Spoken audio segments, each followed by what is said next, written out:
Chapter 9, Madame Weatherberry's Academy of Magic. After leaving the mine, Emeralda tried her best to remain as unimpressed by Madame Weatherberry's magic as possible. When the fairy transformed 4 field mice into unicorns, Emeralda's eyes grew very large, but she didn't make a sound. When Madame Weatherberry removed the brooch from her gown and turned it into a golden carriage, Emeralda's breathing increased, but she didn't say a word. However, as the unicorns transported them across the southern kingdom at extraordinary speed, Emeralda was having a difficult time concealing her amazement. "Isn't this spectacular?" Xanthus said. "If you whip your head around really fast like this, you can catch a glimpse of the land." The boy gave Emeralda an example, and she almost tried it herself. But then she remembered to keep her appearance unenthusiastic. Bristol giggled at Emeralda's failing facade. "You know, it's okay to be a little excited," Bristol said. "No matter what we see or do, nothing will ever make the mine any less special to you." Emeralda pursed her lips to suppress a smile, but it surfaced anyway. "All right, I admit, this is pretty amazing," she said.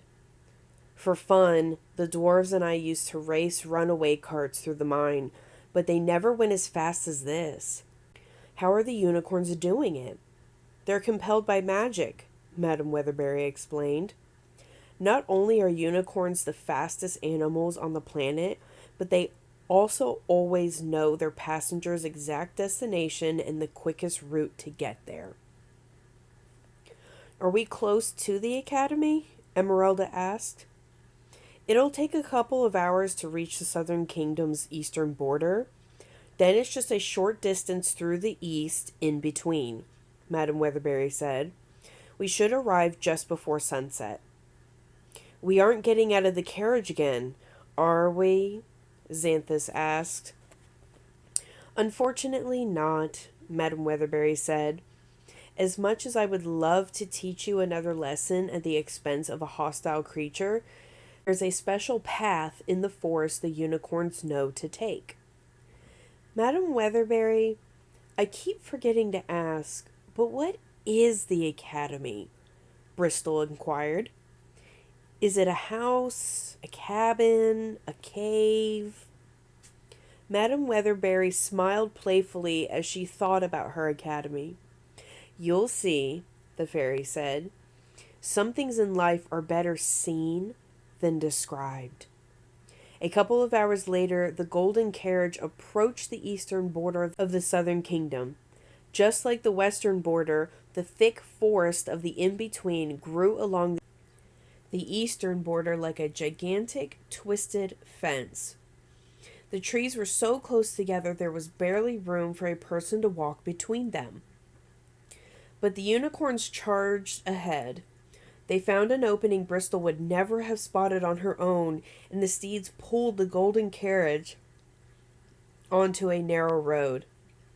As they traveled through the in-between, the unicorns slowed down to guide the carriage safely down the winding path. Bristol was unsettled by the eerie sights of the dark forest outside her window. She expected a ferocious animal or monstrous creature to jump out from the darkness and attack their carriage at any moment. Bristol figured Xanthus and Emeralda were feeling the same way because both her companions had covered their eyes and sunk in their seats.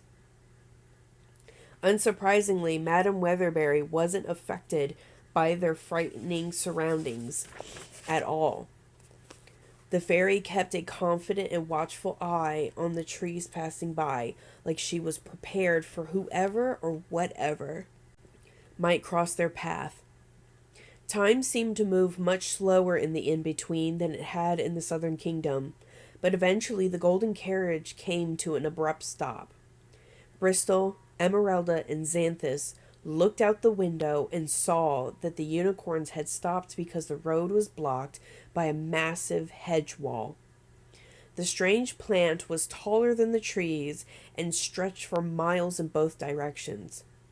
The leaves and branches were so thick the hedge was practically solid.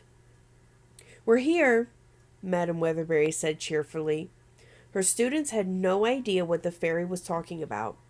The longer the unicorns stayed put at the dead end, the more they felt like sitting ducks in the dangerous forest. Suddenly, the hedge started to shake and snap.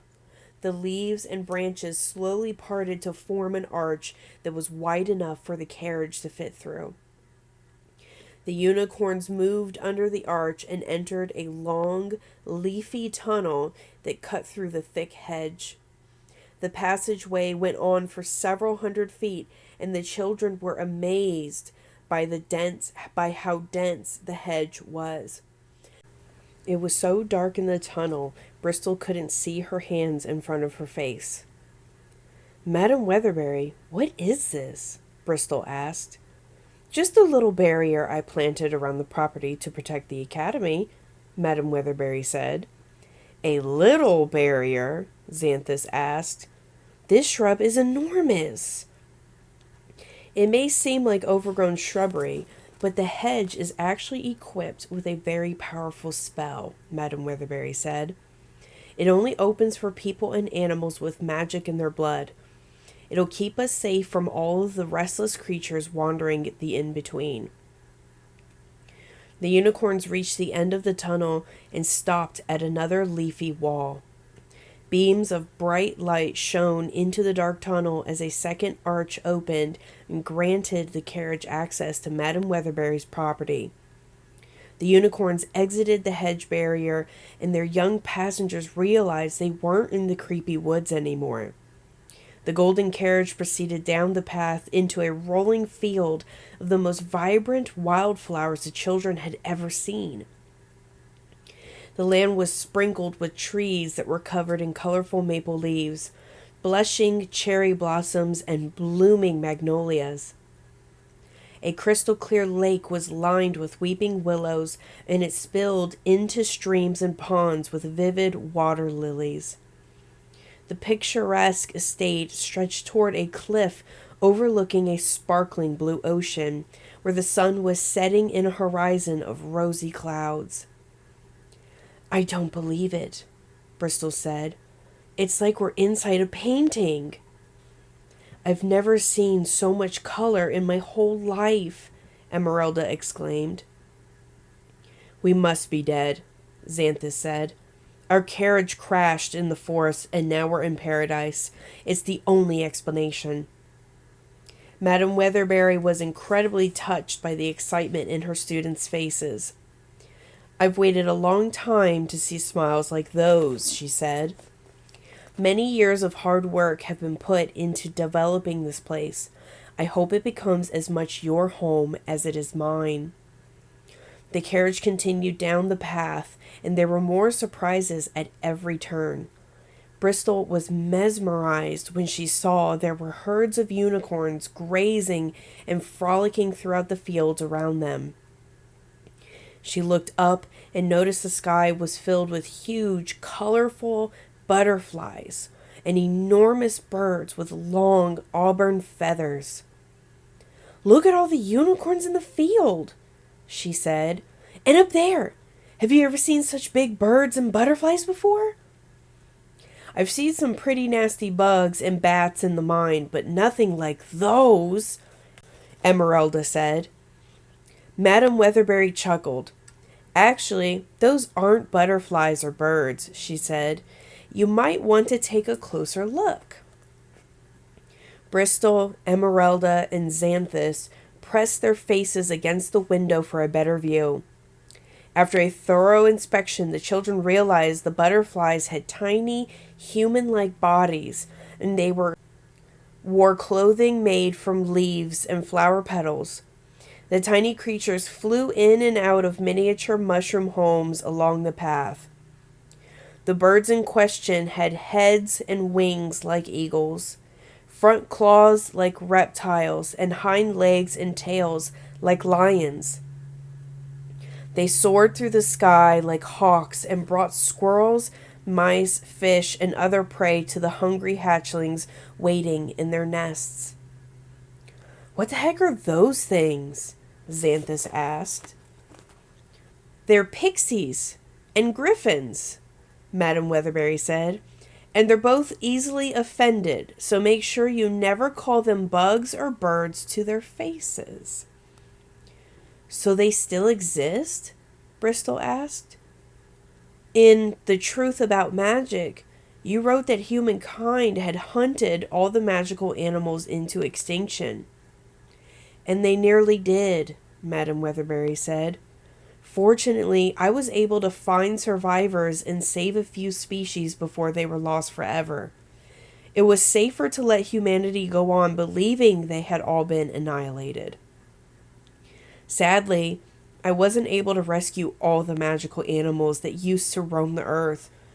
This property is as much a sanctuary for the pixies, the griffins, and the unicorns as it is for us." Emeralda gasped and pointed out the window. "Is that what I think it is?" she asked. Bristol and Xanthus looked in the direction Emeralda was referring to and had the same reaction. In the distance, perched on the edge of the cliff overlooking the ocean, was a golden castle. The castle had tall pointed towers and hundreds of wide windows, and the entire structure sparkled in the sunlight. The carriage continued on the path through the property and stopped at the castle's front steps. Madame Weatherberry escorted the children outside and gestured excitedly to the castle before them. "Welcome to Madame Weatherberry's Academy of Magic," the fairy said. "What do you think of the new name? I decided less was more." Bristol, Xanthus, and Emeralda didn't respond because they were completely overwhelmed by the dazzling structure in front of them. Madame Weatherberry was right. Some things in life were better seen than described.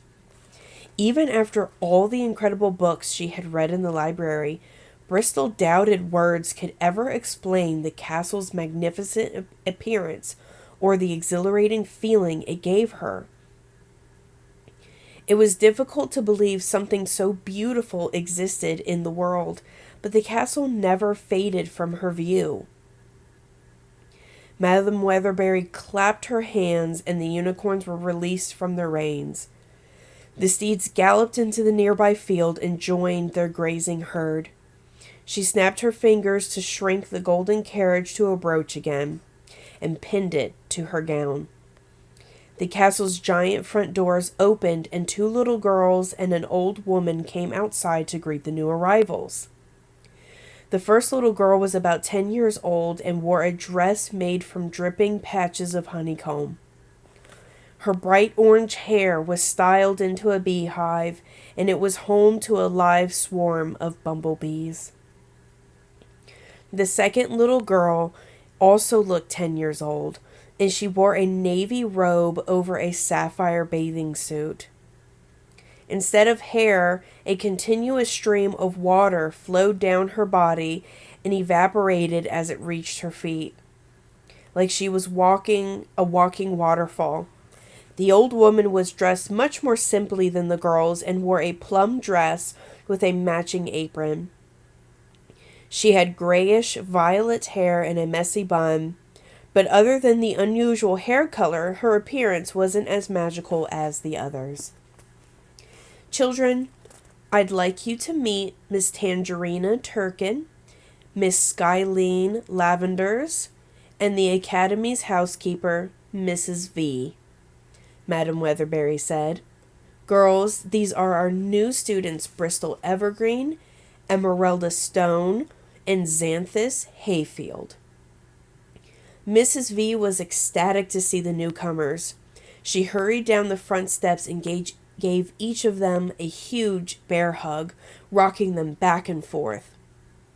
"I don't mean to invade your personal space, but I'm just so happy I could burst," Mrs. V said with tearful eyes. "Madame Weatherberry has been dreaming of opening an academy for so long, and the day is finally here. I hope you've all brought an appetite because I'm cooking up a feast in the kitchen. Does anyone have any allergies or dietary restrictions I should know about?" Bristol, Emeralda, and Xanthus all shrugged and shook their heads. "Well, that's a big relief," Mrs. V said. "Tonight I'm serving one of my specialties, Griffin pot pie. Ha ha, I'm just kidding. Oh, you should have seen the looks on your faces. I would never cook something like that. Besides, griffins are way too fast to catch. Ha ha, got you again. But in all seriousness, I couldn't be more thrilled to have you. Now, if you'll excuse me, I better get back to the kitchen before dinner grows legs and runs away. Ha ha! Actually, that one is based on a true story. I'll see you inside." Mrs. V hurried back up the front steps and dashed into the castle. Bristol, Xanthus, and Emeralda were slightly terrified after meeting the animated housekeeper and looked to Madam Weatherbury for reassurance. "Don't worry. Mrs. V's cooking is much better than her comedy," she said.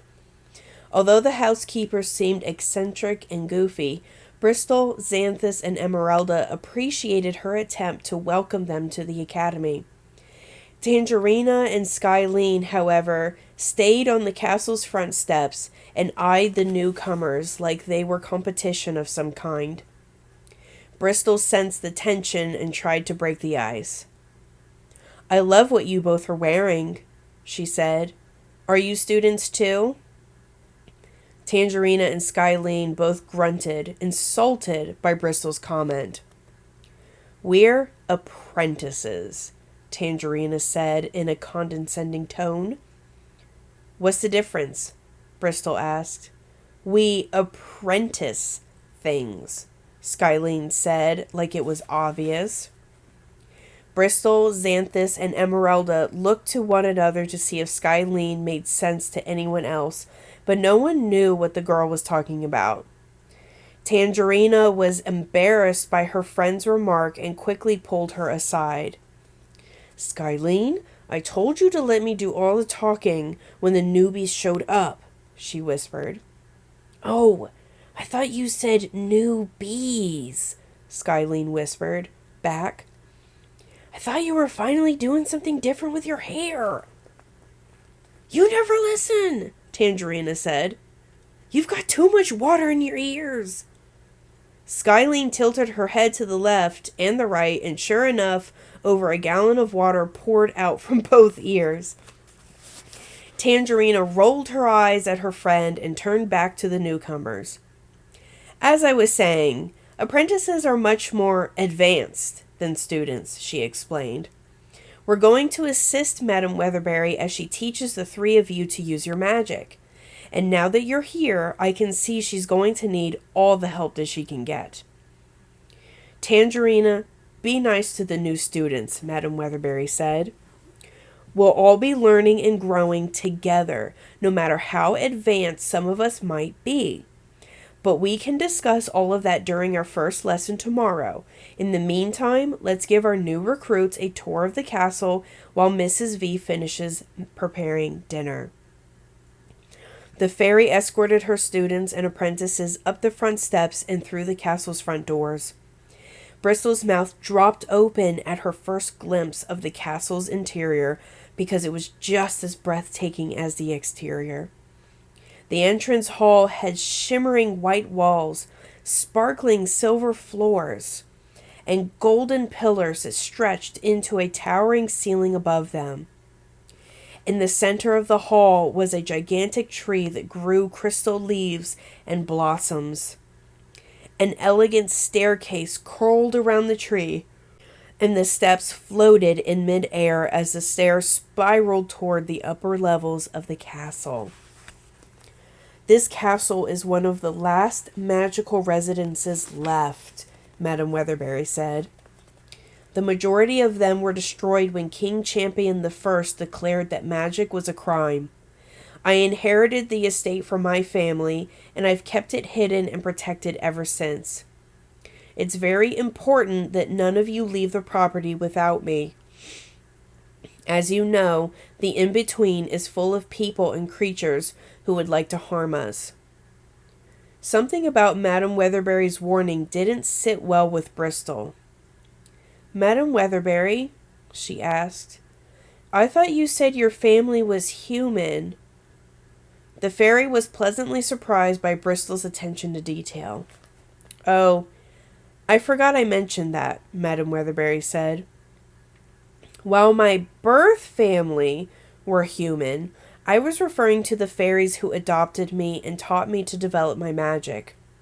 You see, the magical community is lucky because we get to create new families if our relatives forsake us. The 6 of us may not be related by blood, but with time I hope we'll regard each other as a chosen family."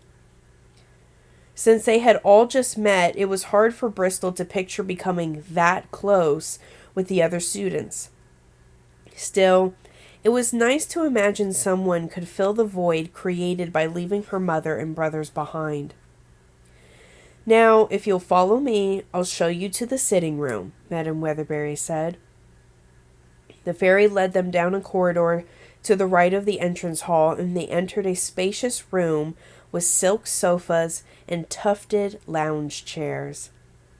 The walls were covered in floral wallpaper and decorated with the heads of horned animals.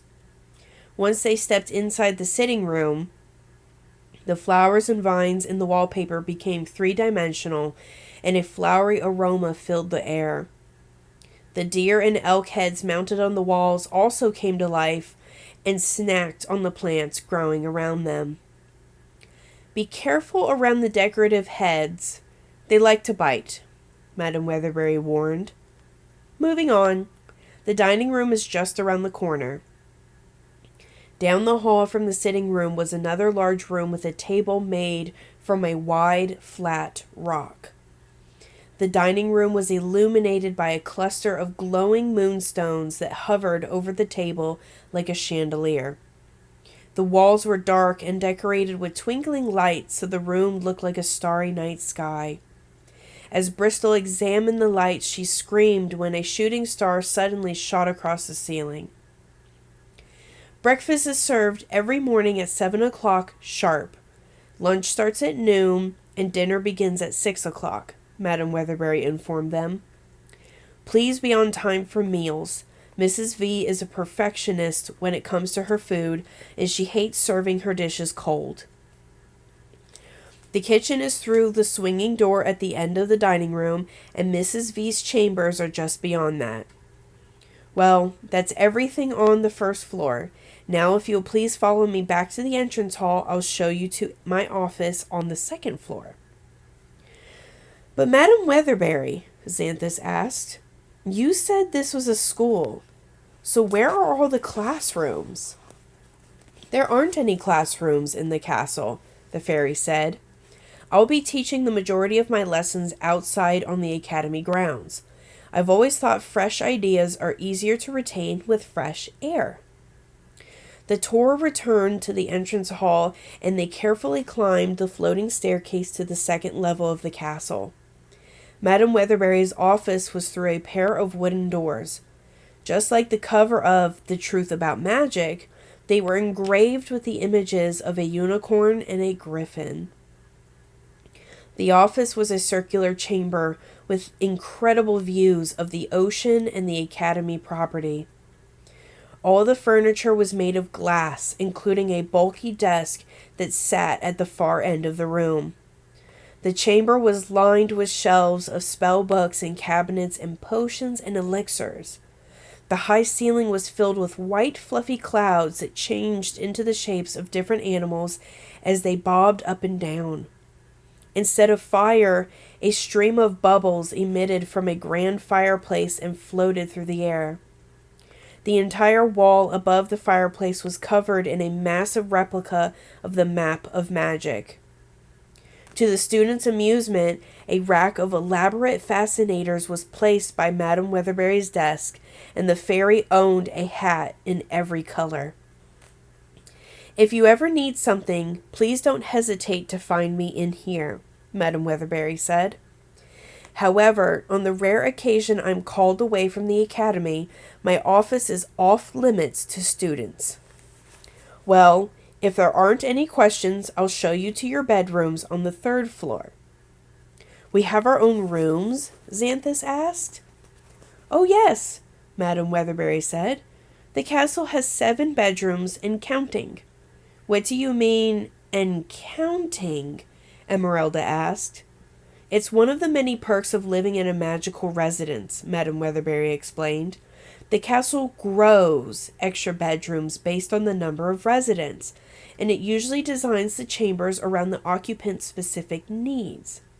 There were only bedrooms for Tangerina and Skylene on the 3rd floor when I left the castle to recruit you, but there should be one for each of you now. Shall we take a look? The students eagerly followed Madame Weatherbury up the stairs to a long corridor on the 3rd floor. Just as she predicted, the corridor had 5 doors, and the latter 3 looked much newer than the first 2, like the corridor had recently been renovated. As they passed the first door, the students peered into Tangerina's bedroom and instantly understood what Madame Weatherbury meant about the rooms being designed for the residents' needs. All the walls and furniture in Tangerina's bedroom were made of honeycomb, and everything was drenched in honey. Just like her hair, the chamber was the home of 1,000 buzzing bumblebees, and the floor was covered with live daisies to provide the swarm with the nectar. The room across the corridor from Tangerina's bedroom belonged to Skylene. The chamber had no floor and instead dropped straight into an indoor pool. Every inch of the room was tiled with blue porcelain, and the only piece of furniture was a gondola bed floating on the pool's surface. The 3rd room in the corridor had a heavy steel door, and Madame Weatherbury grunted as she heaved it open. Xanthus, I'm assuming this one belongs to you, she said. Inside, the entire room was made out of the same industrial steel as the door. There were no windows in the chamber, and absolutely nothing was flammable. Even Xanthus's metal bed had foil sheets.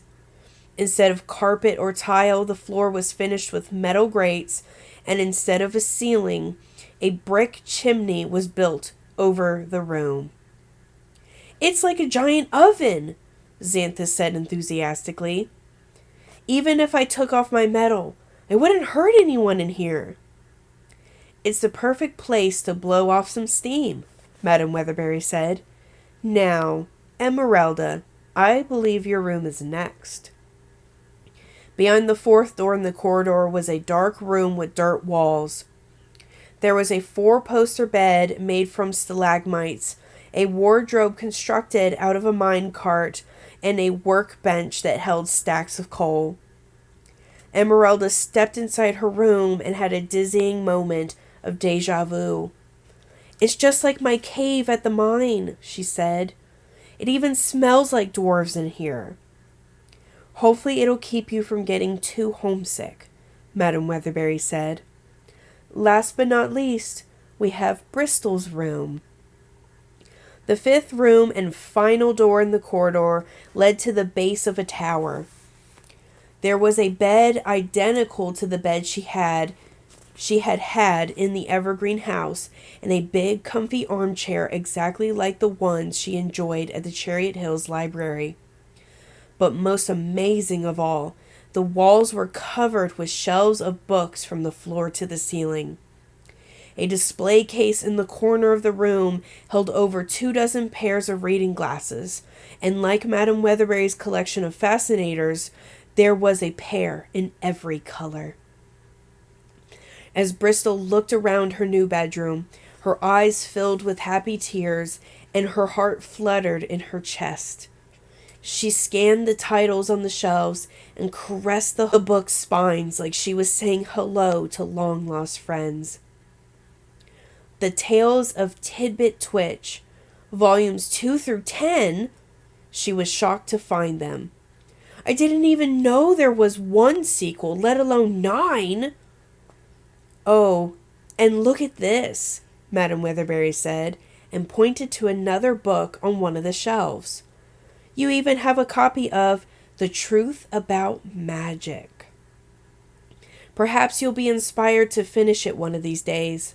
No pressure, of course. Well, children, that completes our tour of the castle. You're more than welcome to inspect the other rooms and towers, but I'm afraid you'll only find a century's worth of storage in cobwebs. Suddenly, a chime rang through the castle to announce the start of dinner. Unlike the gong at the Bootstrap Correctional Facility, the chimes were pleasant and inviting, like they were announcing the start of a grand performance. Sounds like Mrs. V is finally ready for us, Madame Weatherbury said. Let's not keep her waiting. The students followed Madame Weatherbury down the corridor, but Bristol stayed in her room for a few moments before joining them. Of all the astonishing things she had seen today, nothing was more beautiful than the sight of her very own library.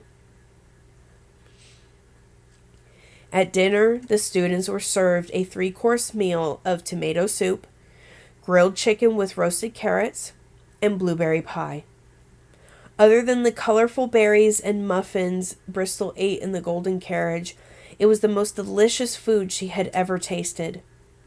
She couldn't believe she would be treated to 3 meals like this every day. It was quite a contrast to the food at the Bootstrap Correctional Facility. Over the meal, Madame Weatherbury told the new students stories about the obstacles she faced while starting their academy. She recalled how she met with the sovereigns of all 4 kingdoms, and despite her persuasive requests, was only granted permission by King Champion the 14th to recruit students in the Southern Kingdom. Bristol, Xanthus, and Emeralda were on the edge of their seats as they listened to her exciting tales. May I have some more water? Xanthus asked, after stuffing his face with a 3rd helping of blueberry pie. I can help you with that, Skylene said. She leaned over the table and stuck her hand in the boy's glass. A stream of water poured out of her index finger and filled his glass to the brim. Bristol and Emeralda were impressed by Skylene's trick, but Xanthus was disturbed by the liquid coming out of her body. Is there any other water? He asked. Of all 7 people around the table, Tangerina seemed to be enjoying herself the least. She grunted at everything the newcomers said and rolled her eyes at every question they asked. She found their curiosity about magic to be incredibly irritating, like they should have been more prepared before arriving. So what do you do? She asked. Sorry? Bristol said. Well, I know you're all here because you can do magic, but what are your specialties? Tangerina asked. What's a specialty? Bristol asked. Tangerina and Skylene were shocked by her ignorance. A specialty is your strongest magical talent, Tangerina explained. It's usually the trait that reveals your magic and separates you from the rest of the world. Bees are my specialty. Water is Skylene's. And based on his room upstairs, I'm guessing Xanthus's specialty has something to do with fire. Ooh, that's why his room is made of metal, Skylene said. I was hoping it had something to do with barbecue. How disappointing. Tangerina ignored her friend. As I was saying, she went on, Xanthus's was easy to figure out, but I'm still not sure about you two. Emeralda was a little annoyed by Tangerina's need to categorize them. She closed her eyes, placed an open palm on the stone table, and transformed the whole thing into a giant amethyst. That's what I do, she said blankly. Despite their best attempts to conceal it, Tangerina and Skylene were awestruck by Emeralda's demonstration. What about you, Bristol? Skylene asked. What's your specialty? Oh, I'm not sure that I have one of those, she said.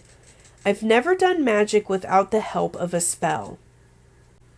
All fairies have specialties, Tangerina said, and crossed her arms, unless your specialty is that you're not special at all.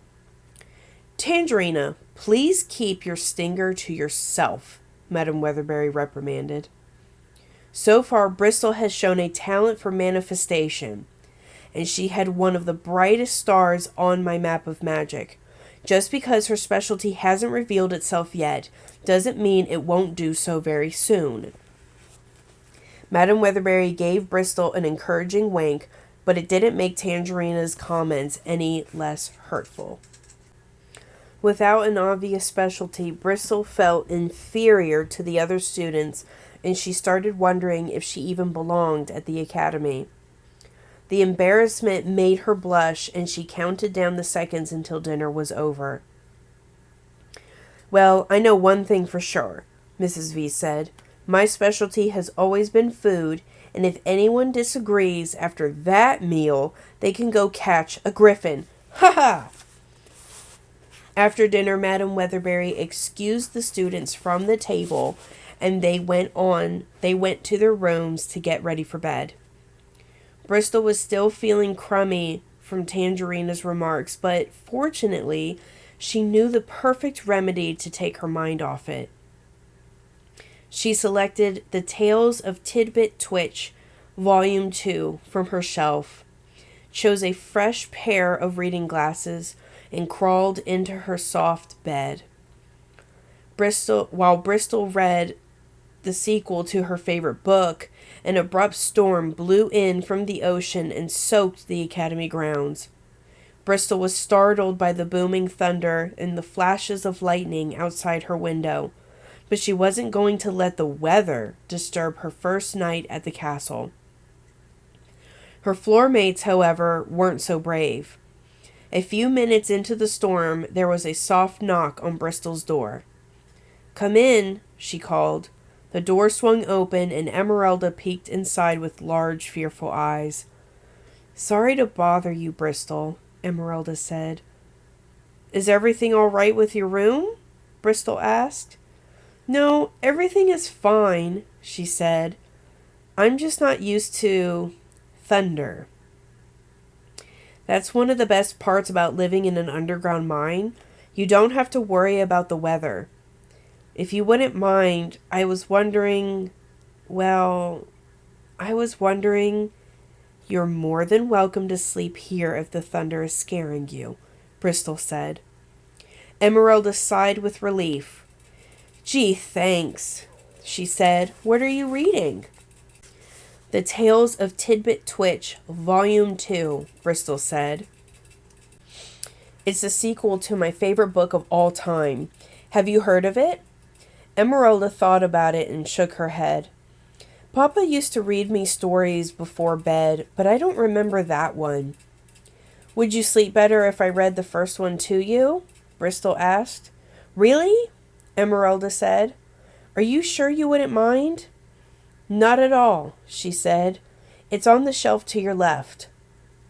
Emeralda retrieved The Tales of Tidbit Twitch and joined Bristol in bed. Bristol opened the book to the very first page, but before she started reading, both girls jumped at the growling thunder outside. It was followed by the sound of feet frantically running down the corridor. Xanthus appeared in the doorway, just as startled by the weather as Emeralda had been. "Hi, girls," Xanthus peeped. "Crazy storm, huh?" "It's wild," Bristol said. "How are you holding up?" "Me? Oh, I'm doing great," Xanthus said, but his panicked face told otherwise. "I just came to check on you two." "We're fine," Bristol said. "Actually, Emeralda and I were just about to start a book, if you're interested in hearing a story." Another crack of thunder influenced Xanthus's decision, and he leaped into the bed with the girls. Bristol and Emeralda were tickled by his reaction, and they made room. Bristol cleared her throat in preparation for reading aloud, but just as she started the first sentence, Tangerina and Skylene burst into her room and shut the door behind them, as if the terrible storm had been chasing them. "Hello, ladies," Bristol said. "What seems to be the problem?" Tangerina and Skylene were too embarrassed to admit they were scared. They looked to each other, hoping the other would come up with a good excuse. I wet the bed?" Skylene said. Tangerina rolled her eyes. "Skylene, your bed is always wet," she whispered. "Oh, yeah," she mumbled back. "We just heard noises coming from your room and wanted to make sure the three of you weren't causing any trouble," Tangerina said. "Well, as you can see, we're very well behaved," Bristol said. "We're just about to read a book to calm our nerves." "Good. I'm glad you're not up to any mischief," Tangerina said. "Now that we've seen her acting appropriately, we'll head back to our rooms." Although she said they were leaving, neither Tangerina nor Skylene moved a muscle. "You know, just because apprentices are more advanced than students doesn't mean they enjoy stories any less," Bristol said. "You're both welcome to stay with us if the storm is making you uneasy." Before Tangerina and Skylene could respond, the thunder roared louder than before. The girls shrieked and dived into bed with the others. "I suppose we could stick around for a few minutes," Tangerina said. "What are you reading?" "The Tales of Tidbit Twitch by Tom Free Taylor," Bristol said. "What's it about?" Skylene asked. Emeralda grunted and eyed the others threateningly. "If everyone would just shut up and stop interrupting her, we might find out," she scolded. All the classmates went quiet so Bristol could start the book. "Once upon a time, there was a kingdom of mice," she read. "And of all the mice in the kingdom, none was braver than a young mouse named Tidbit Twitch." Bristol read the book for hours, and she was delighted by what a captivated audience her floor mates were. Eventually, all the students and apprentices began to fall asleep, and she marked their last page so they could continue the story later. They all slept in a pile on Bristol's bed while they waited for the weather to die down. It was only their first night at the castle, but thanks to a thunderstorm and a good story, the children at Madame Weatherberry's Academy of Magic were already acting like the chosen family their instructor hoped they'd become.